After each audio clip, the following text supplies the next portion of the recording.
हरिद्वार में कुंभ की तैयारी हो रही है। कुंभ कहाँ मनाया जाएगा? तो गंगा किनारे। और गंगा की दुर्दशा क्या है, यह जग विदित है।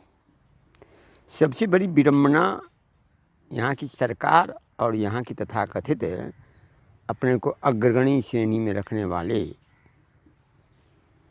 स्वार्थ में लिप्त साधुओं की है।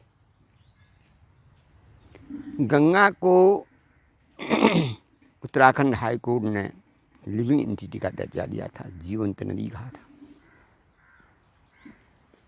और इसके लिए नियम कायदे कानून ही बनाए थे, तरीका भी किया था। उत्तराखंड शासन जो कि अभी महान अधार्मिक के अंतर्गत है, इन्हें धर्म से कुछ लेना देना है नहीं, उन्होंने इसे सुप्रीम कोर्ट ले गए।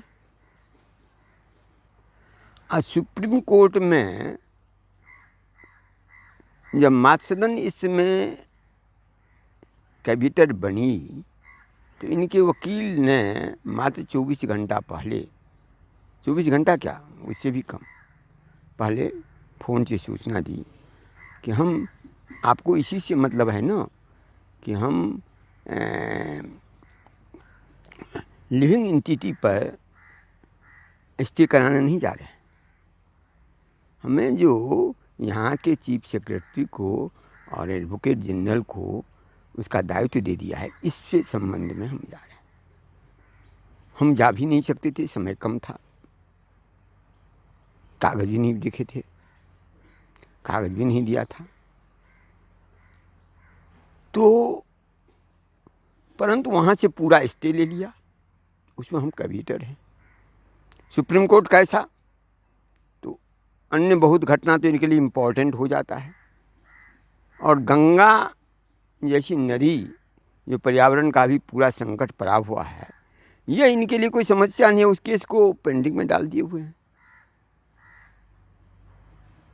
और सरकार वही त्रिवेंद्र सिंह रावत जी के साथ ही वही तथाकथित साधु सब मीटिंग करते हैं कुंभ के लिए। अरे पहले नदी को तो अपना दर्जा दो, गंगा और यमुना की पवित्रता को तो बरकरार रखो, और यदि इन्हें लिविंग एंटिटी का दर्जा प्राप्त हो जाएगा तो नियमतः गंगा पर संपूर्ण बांध को तोड़ना पड़ेगा।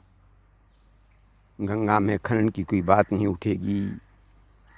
गंगा में किसी भी तरह का प्रदूषण कराने पर, जैसे एक मनुष्य को आघात करने पर संविधान कानून की जो प्रावधान है वह प्रावधान लागू होगा। तो इन सब की स्वतः हो जाएगी यदि पालन होगा। वैसे नेशनल नदी का दर्जा दे दिया, कोई नियम का पालन नहीं किया, अलग बात है। लेकिन लिविंग एंटिटी का दर्जा देने में सरकार इतना बाधा क्यों है और सुप्रीम कोर्ट इतने अनदेखी क्यों कर रही है, और ये साधु संत इस पर आवाज़ क्यों नहीं उठा रहे हैं, यह एक विडंबना का विषय, यह सोचने का विषय। पर्यावरणविद सभी इस पर मौन है। एकमात्र मातसदन ही इसमें कैबिनेट बनी हुई है। हमारी अपनी क्षमता है, हम तो अपने हिसाब से भी करेंगे। और इधर कुंभ के लिए करोड़ का करोड़ बंदर भांट हो जा रहा है। अखाड़ों को 1-1 करोड़ के निर्माण संघ अपर मेलाधिकारी करा रहे हैं। पहले कुंभ मैदानों में होता था, टेंटों में होता था। इनके पास जितने मैदान थे सब में तो या तो कॉलोनी बसा के बेच दिए या 5 स्टार होटल क्रिएट कर दिए, सब समाप्त कर दिए। अब जो बचा खुचा है उसको प्रशासन पैसा दे करके निर्माण करा देगा। तो साधु के लिए भी 5 स्टार होटल का निर्माण हो,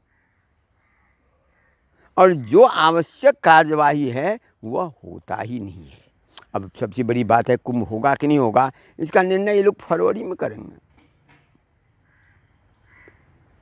धर्म से कोई ताल्लुक नहीं, अध्यात्म के सूक्ष्म स्तर में किसी का प्रवेश नहीं। अपने को साधु कहलाने में हम सबसे ऊंचे साधु है। साधु की पहचान तो इसी होती है कि तुम्हारे पास कितना ज्ञान है, कितना तुम्हें सूक्ष्म तत्व का बोध है। तो इस ढंग से ये बहुत बड़ी बात है, बहुत विडम्बना की बात है कि गंगा को पहले लिविंग एंटिटी का दर्जा दिलावे, तब ये साधु संत गंगा में स्नान करने की और इसकी बात करें।